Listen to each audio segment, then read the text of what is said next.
जो अच्छा करेगा वो जीतेगा। फिर भी कोई तो एक पसंद होगी। हाँ पसंद है, मोदी जी अच्छा कर रहे हैं, वही आएंगे। देखिए अगर कोई दूसरा विकल्प होता तो मैं केजरीवाल जी को ही देखूंगा। केजरीवाल जी को देखिए। जी हाँ। मतलब केजरीवाल जी मोदी के बाद जो है दूसरे नंबर पर। हाँ मैं दूसरे नंबर पर उनको रखूंगा। कोई वजह? वजह ये है कि सर थोड़ा सा वो भी पढ़े लिखे हैं। देखिए केंद्र में तो बीजेपी ही आएगी और आना भी चाहिए।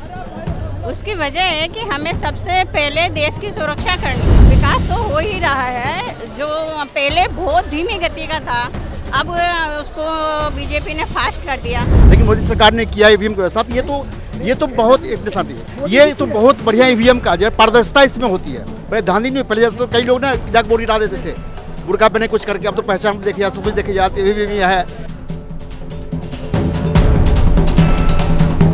2024 की लोकसभा चुनावों की तारीखों का ऐलान जल्द ही होने वाला है। ऐसे में सभी पार्टियां अपने अपनी रणनीति बनाने में जुटी हैं।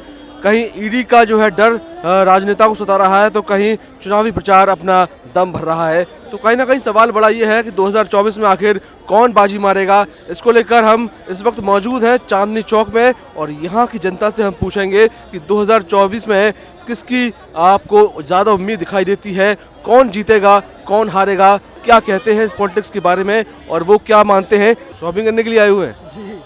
क्या कहते हैं 2024 में कौन जीतेगा इस बार? सर देखो मेरे कहने मतलब जो अच्छा करेगा वो जीतेगा। फिर भी कोई तो एक पसंद होगी। हाँ पसंद है, मोदी जी अच्छा कर रहे हैं, वही आएंगे। राहुल गांधी के बारे में क्या ख्याल है? देखिए सर हर चीज़ का एक दौर होता है, ठीक है, हर चीज़ का दौर चलने पर होता है ना। जो अच्छा करेगा वो रहेगा। जो अच्छा करेगा वो रहेगा। सर मोदी जी जाएंगे, मतलब वो कह रहे हैं कि 400 पार की सीट जो जिस तरह के वो दावा कर रहे हैं जी। क्या लगता है ऐसा? मोदी जी ने दावा किया है 400 पार अपने एनडीए गठबंधन का, 370 जो है बीजेपी के लिए, जी तो ऐसे ही लग रहा है कि मिल जाएंगे उन्हें? जी बिल्कुल। देखिए अगर वो उनका इस तरह का है रुझान और यहाँ से देश से लेकर विदेश तक में, तो लोग देख रहे हैं ना, पढ़े लिखे लोग से लेकर के जितने भी लोग समझदार हैं वो देख रहे हैं ना कि क्या कर रहे हैं वो आगे चल के और क्या करने वाले हैं वो आगे चल के। तो इस प्रकार से अगर नहीं 400 तो वो उनकी सरकार तो आएगी। हम 400 का नहीं दावा करते हैं। अच्छा मान लो अभी तो खैर राजनीति में विकल्प नहीं है मौजूद है वही मोदी जी के अलावा, लेकिन एक कोई विकल्प अगर होता तो आप किसको ज़्यादा विकल्प के तौर पर देखते? देखिए अगर कोई दूसरा विकल्प होता तो मैं केजरीवाल जी को ही देखूंगा। केजरीवाल जी को देखिए। जी हाँ। मतलब केजरीवाल जी मोदी के बाद जो है दूसरे नंबर पर। हाँ मैं दूसरे नंबर पर उनको रखूंगा। कोई वजह? वजह ये है कि सर थोड़ा सा वो भी पढ़े लिखे हैं और थोड़े समझदार हैं और देश की राजनीति को अच्छी तरह से समझ रहे हैं आज के टाइम में वो, कि किस तरह क्या है, लोगों को क्या चाहिए, आम जनता को क्या चाहिए, वो चीज़ पर वो ज़्यादा जोर डालते हैं। ठीक है। कांग्रेस में प्रियंका गांधी को लेकर क्या है? कांग्रेस और प्रियंका गांधी, देखिए वो चीज़ क्या था, एक दौर होता है ना। देखिए आप अब 60 साल के बंदे को आप जवान नहीं कर सकते और यंग नेता नहीं कर सकते, ठीक है। बाकी भले ही वो अनमैरिड हो, उससे कोई लेना देना नहीं है। लेकिन देखिए हमें क्या है चाहिए, हमें देश के लिए आगे बढ़ने की क्षमता चाहिए। आप 2014 से पहले हमारे पास कोई स्कोप नहीं था किसी भी तरह में। आज 1 लाख से ज़्यादा स्कोप है आज हमारे इंडिया में। लोग यहाँ आकर के सारी चीज़ें कर रहे हैं, लोग बढ़ावा दे रहे हैं। बाहर के लोगों को भी हमें पता है कि हम क्या कर रहे हैं, तो इस चीज़ पे हम ज़्यादा ध्यान देंगे ना। जो हमारा देश जिस चीज़ से बढ़े हम उस चीज़ पे ज़्यादा ध्यान देंगे। उसी पे ज़्यादा ध्यान सबसे देंगे। पहले प्रथम हमारा देश है, जब पहले कुछ नहीं। मोदी जी के बिल्कुल मोदी के 4 काम बताइए सर। देखिए देखिए या तो ये बोल रहे या तो फिर मुझे बोलने दीजिए। देखिए 4 काम मैं नहीं गिना सकता हूँ, लेकिन देखिए बात ये है कि आज के टाइम में लोगों को हर एक रोजगार वगैरह, सभी को डिजिटल पेमेंट वगैरह, सबको जो भी लोगों को ने किया है, आजकल लोग आगे बढ़ रहे हैं, पीछे की तरफ नहीं आए हैं, लोग आगे ही बढ़ रहे हैं। रही काम तो सबको दिख रहा है, मुझे गिनाने की जरूरत नहीं है। देखिए केंद्र में तो बीजेपी ही आएगी और आना भी चाहिए। उसकी वजह है कि हमें सबसे पहले देश की सुरक्षा करनी है ना। तो देश की जो सुरक्षा कर सके पूरे, वो उसको होना बहुत ज़रूरी है। फिर दूसरी चीज़ आती है हमारे जो प्रजा जनता है उनकी आवश्यकताओं की पूर्ति, वो दूसरी मैटर होता है, पहले देश आता है ना। और जहाँ जनता है, जनता इस चीज़ अपना कम ज़्यादा अपने आप को पसंद कर लेती है, पर देश की सुरक्षा को वो भी पहले महत्व देगी। वो अगर उसका कुछ कम हो जाता है तो वो सहन कर सकती, क्योंकि अगर देश ही नहीं है, सुरक्षा नहीं हुई तो उसका करोड़ों का धन किस काम का। मतलब सुरक्षा के नाम पे आप वोट करेंगे? हाँ मेन वो है। फिर दूसरा मुद्दा आता है जनता की आवश्यकताओं की पूर्ति।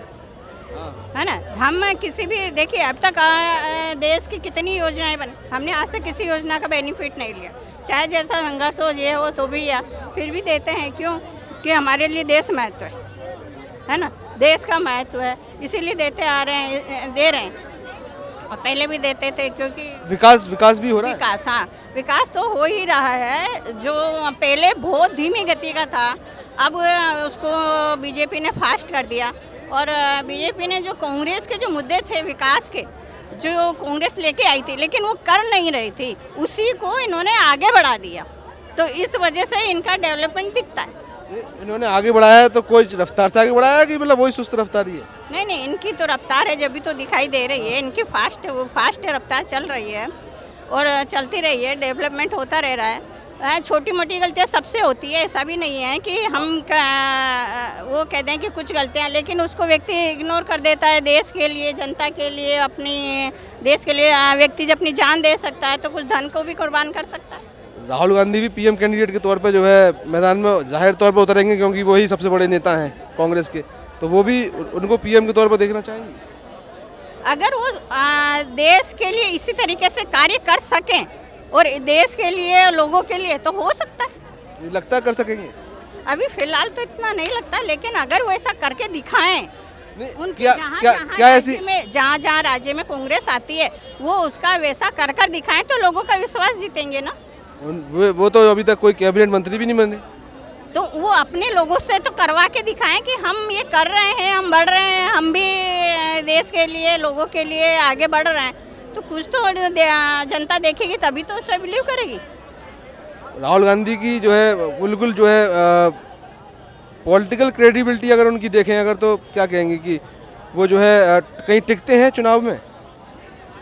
अभी इतना तो हम नहीं कह सकते, देखिए किसी के भी विरोध में इतना हम नहीं बोलना चाहते। आप मानते हैं कि मोदी जी जो है विकास कर रहे हैं? बिल्कुल बिल्कुल जी, कोई कंपेयर है ही नहीं है। जो 40 साल 50 जो कांग्रेस शासन किया था, और जो मोदी सुरक्षा के दृष्टिकोण से देश के लिए डेवलपमेंट जो काम वर्क चल रहे हैं, साढ़े 3 साल तो फास्ट वर्क चल रहे हैं सारे। पहले तो पेंडिंग लटके रहते थे, कोई काम हुआ शिलान्यास हो गया, सालों साल लग जाते थे। अब इतनी तेजी से ईवीएम सवाल उठा रहे, सही है? बिल्कुल गलत। जो देश जो पिछड़ा हुआ पाकिस्तान, वहाँ अभी तक चल रहे हैं, हाथ चल रहे हैं। वहाँ लोग कह रहे हैं ईवीएम क्यों नहीं आ रही है, क्योंकि उनके पास सामर्थ्य नहीं है ईवीएम की व्यवस्था कर पाए। लेकिन मोदी सरकार ने किया ईवीएम की व्यवस्था, तो ये तो बहुत एक शांति है। ये तो बहुत बढ़िया ईवीएम का जो पारदर्शिता इसमें होती है। पहले ध्यान नहीं, पहले जैसे तो कई लोग ना जाग बोरी उड़ा देते थे, बुर्का पहने कुछ करके। अब तो पहचान देखी जाती, सब कुछ देखी जाती है, भी है। तो बहुत सुंदर राष्ट्र चल रहा है इस टाइम में, शांति भी है, सर्व धर्म के लोग शांति से रख रहे हैं। हाँ, जो उत्पाद करेंगे उनके साथ व्यवहार ऐसा किया जाता है। अब शांति देखिए, जो ये कह रहे हैं कि कश्मीर में पहले शूटिंग होती थी, लेकिन बंद क्यों हो गई? क्योंकि इन्होंने तुष्टीकरण की नीति अपनाई, फिर आतंकवाद बढ़ा, फिर सब कुछ बंद हो गया वहाँ पर। बिल्कुल से आज़ादी के बाद से सब कुछ सुकून में था, लेकिन कांग्रेस ने शासन किया तुष्टीकरण नीति के कारण। यहाँ के सारी मतलब व्यवस्था जो ना तुष्टीकरण के होने के कारण वो आतंकवाद फैला, सब कुछ हुआ, सब कुछ बंद हो गया था। अब धीरे धीरे पट्टी पर गाड़ी लौट रही है, तो बहुत अच्छा डेवलपमेंट, सब कुछ शांति से चल रहा है।